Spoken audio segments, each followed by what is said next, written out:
We have to discuss the Autopen, right? If you know about the Autopen scandal, this was what Joe Biden used, or the folks around him, these shadowy figures, these unelected bureaucrats. It's what they used to sign pardons, to sign documents, to sign executive orders.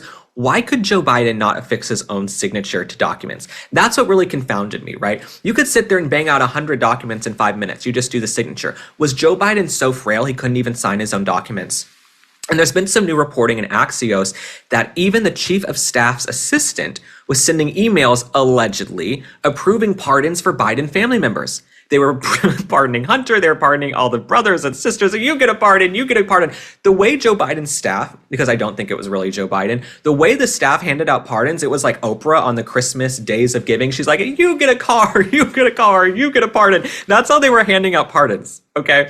And so for Joe Biden, by the end of his term, I believe in the last 3 months of his term, according to Axios, he did over 4,000 pardons. Over 4,000 pardons. 95% of these documents that were signed were in the last 3.5 months of the term, which tells me he was probably in bad shape. He was probably non-compos mentis. Something was not hunky-dory behind the scenes for Joe Biden. Okay, if he couldn't sign his own signature to these documents. So we have this Autopen scandal that's brewing. President Trump is someone I believe who wants to get to the bottom of it. This cannot continue, and this is something that can't happen in future administrations, right? You should know that the president is able to sign documents himself. If you want to use the Autopen for, say, letters kids send to the White House, right? You get 1,000 letters a day and you want to send back letters to children and things like that, of course, use the Autopen. But you should not be using the Autopen for executive orders or for pardoning your own family members, which should be a bigger scandal than it is. But this morning, President Trump put out a post on Truth Social. He said this: the Biden Autopen scandal is big. Not as big as the Russia hoax or the rigged 2020 presidential election, but nevertheless, one of the biggest ever. So that's what President Trump posted on Truth Social this morning. Ironically, 12 hours ago, I asked him about some of this new reporting that pertained to the Autopen scandal. I had to ask him because for me, I'm all about you guys. I don't care if you're on the left, the right, the middle, all across the political spectrum. I want Americans to know if you pay your taxes, if you pay your dues and live in this country, you should trust that the president of the United States is the one running the country. Okay? And Joe Biden had these shadowy, unelected bureaucrats, these sketchy figures like Anita Dunn, and you had Karine Jean-Pierre, who was a liar. She said she couldn't keep up with the president. He had superhuman energy. That was clearly a lie. We all saw that in the CNN debate when they were unmasked as frauds. So I'm about you guys, and I'm going to speak up for you. I don't want any future presidents to be able to use an Autopen in this way. It's corrupt. So I asked President Trump about the Autopen scandal and some of this new reporting. Let's take a look. But there was reporting in Axios that in the last 3 months of the Biden administration, they did about 4,000 pardons. The chief of staff's assistant was sending emails to pardon his own family members. Are you still interested in getting to the bottom of the Autopen scandal? Well, I think the Autopen is one of the great scandals of our time. The Autopen was our president, or to put it a different way, whoever operated the Autopen was our president. It's not allowed. It's just not allowed. And they gave a pardon to the Unselect Committee after the Unselect Committee realized that that whole situation was a hoax and it was all their fault. So I think it's a tremendous scandal. What do you think the media would say if you pardon your kids your last day in office via an Autopen? Don't you think the media would go haywire? Well, I think it would have been a big story. Yeah. Would have been. I like this guy.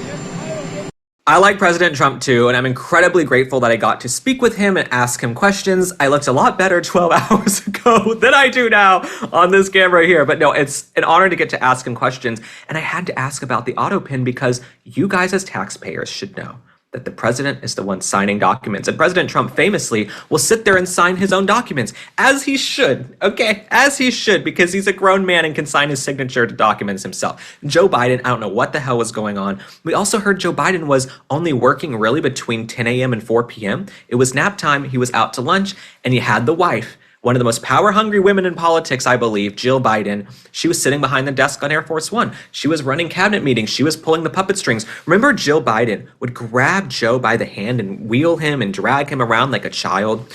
After the debate, she was going, "You did so good, Joe. You answered all the questions." I mean, they knew this guy's brains were applesauce. Okay, he might be able to smile like a Cheshire cat with those big veneers. "Hey, I'm Joe Biden from Scranton." But no, this guy was out to lunch mentally, physically, and he really oversaw such devastation in our country. We had the worst border in American history. We had crises all around the globe. So Joe Biden, sky high inflation, was terrible. The folks around him were even worse. And so I'm grateful I got to ask President Trump about the Autopen scandal. And it seems like it's something he still wants to get to the bottom of. He still wants to find out more about who was controlling it, what was the chain of command. When you hear that a chief of staff's assistant is sending emails on this person's behalf, no.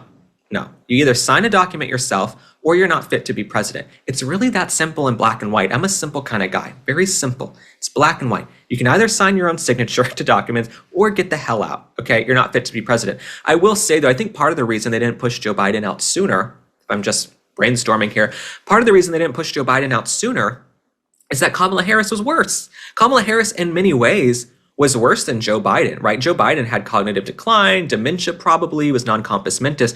Kamala Harris could barely form coherent sentences. She's one of the least skilled politicians I have ever seen. And ironically, she's a career politician. I think the people who are best at politics are ones who've just run businesses their whole lives in the private sector and then come in. Kamala Harris, as a career politician coming up in California, was an abject failure. And so I think they would have pushed Biden out sooner, but they're like, we can kind of do what we want with Biden because he doesn't know where he is half the time. He's shouting out dead people in the crowd at events.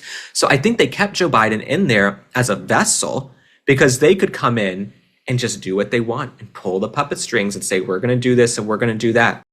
Trusting insurance agents or the government with your Medicare is way too risky. That's how millions of people get stuck on the wrong plan and don't even know it. In fact, the Department of Justice just sued 3 major Medicare brokers for pretending to be unbiased while allegedly pushing people into the plans that got them the biggest kickbacks. Super shady. And honestly, Medicare is confusing by design. No one should have to figure this out alone. That's why you should know about Chapter. Chapter does things differently. They're the only Medicare advisor that compares every single plan nationwide, not just a few that line their pockets. And because of that, they save people an average of $1,100 a year. So whether you're brand new to Medicare or already signed up, this could be the most important call you make. If you're on the best plan, they'll tell you. If there's a better one, they could help save you thousands. It's free and fast, takes less than 20 minutes for them to review your options. So call 661-370-3275 to actually feel confident about your Medicare.